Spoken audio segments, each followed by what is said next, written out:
I liked how tricky I played this hand.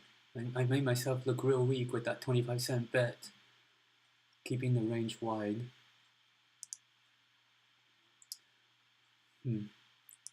It's interesting how you make yourself look weak to try to induce a bluff. Here's what I was thinking.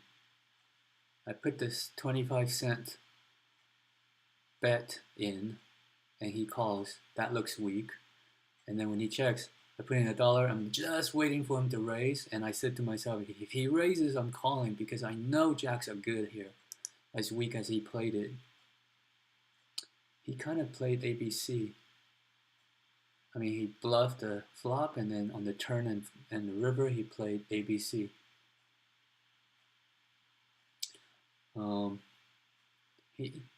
His chance to raise was here. Maybe I was trying to induce, and I was trying to induce here. He did not take the induction, but in real time, this felt like I was giving him the best chance to bluff.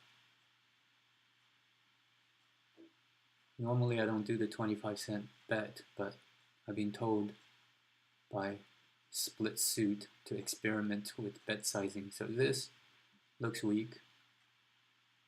I'm trying to induce. I know jacks are good, and I said if he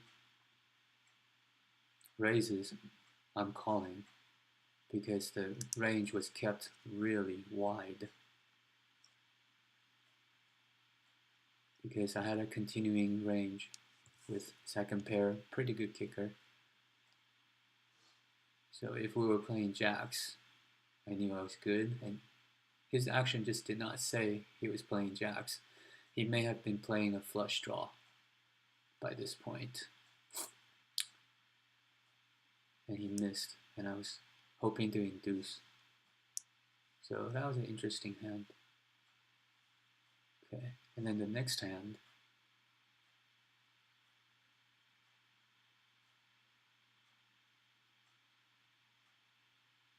looked weak. 65-cent buy it. What? This is just very, very weak. My jack just felt so strong, unbeatable there. So if you know your jacks are good, it's basically the nuts. It's called the relative nuts, is what James Sweeney says. Okay, next hand.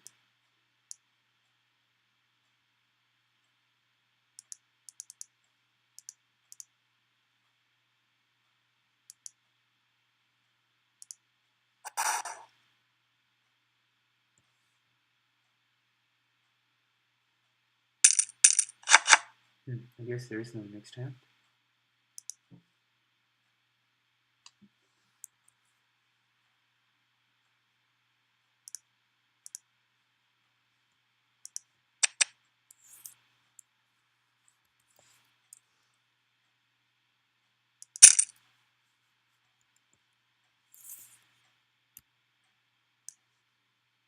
Okay, this next hand happens a lot in No Limit 25 from weak players. I don't know what he thought I had. Does he think I have ace high? Then he should raise.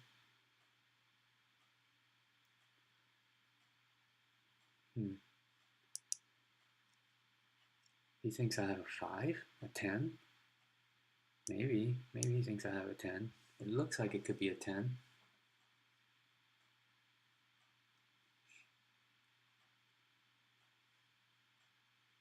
Pocket 8s, jacks. Maybe pocket 7s? No, pocket 8s, 9s, pocket 9s. Does he think I have pocket 9s? Look at the action. What does he think I have? He thinks I have nothing. I mean, he doesn't know what I have. He just knows he's beat. He's looking at his own hand. He's not looking at mine. In real time, I just thought he had nothing.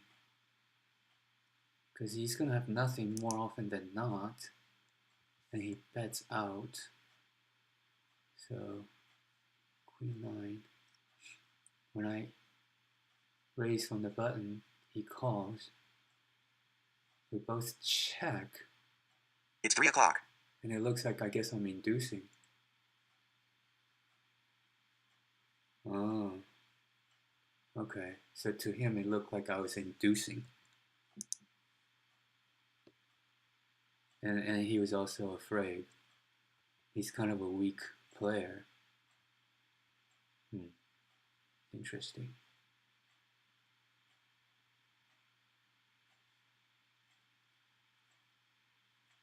I didn't raise him there.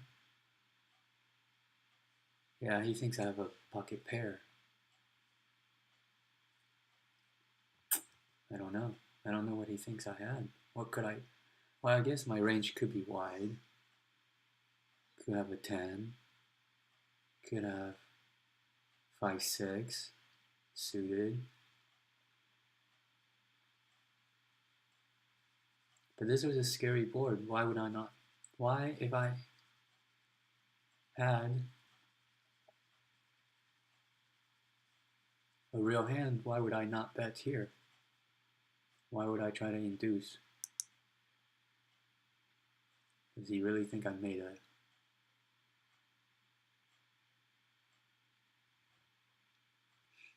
Maybe I made 2 pair? No. Did I make 2 pair? What 2 pair could I have?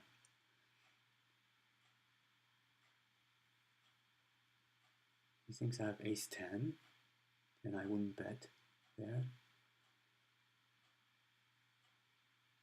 He's not thinking. If he worked it out, he'd have known that I had nothing. And then this next hand, I could have totally taken this pot away from these people because they played really, really weak. But I didn't have anything. And I didn't realize these two would be that. These 3, I guess, would be that weak. Could have... When this guy folded, and such a weak raise, had I known that.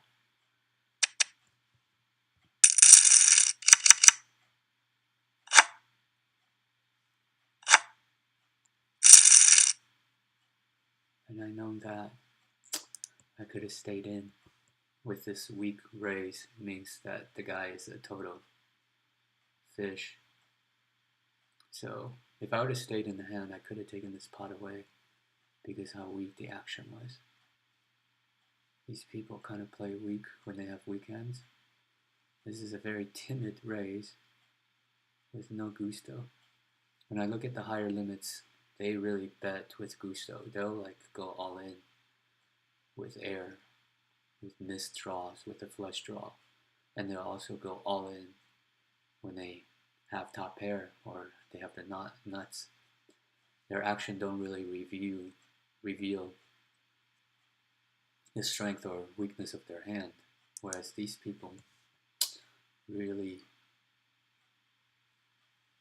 reveal the strength of their hands. But, you know, can't blame them, because if they continue getting out of line, they'll be punished. They've been punished in the past. But this timidity is not the right way to go. Either do nothing or do it with gusto in the right spots. Well, he was drawing for the Broadway.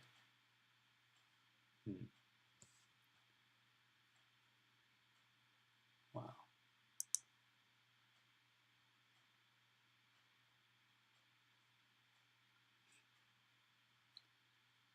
My thinking was that I was getting the right pot odds if I really hit it with equity, you know, something like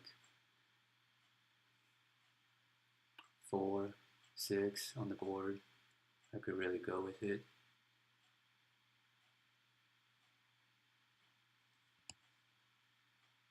So let's look at each street. Pre-flop,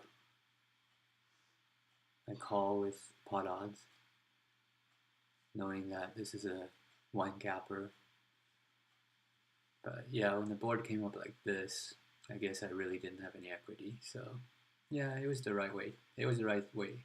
It was the right decision to get out.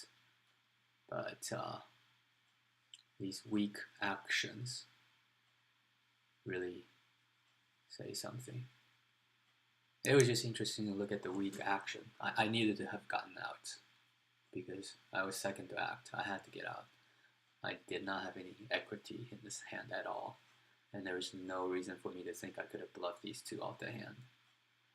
They could have been sitting on a jack. They could have been sitting on an ace. Why would I stick around and throw in more money on a bluff? So okay, that was good. And then it was just interesting how their hands were announced by their action. I need to find a way not to announce the strength of my hand. Some of the spots need some disguising. I guess I could play strongly with equity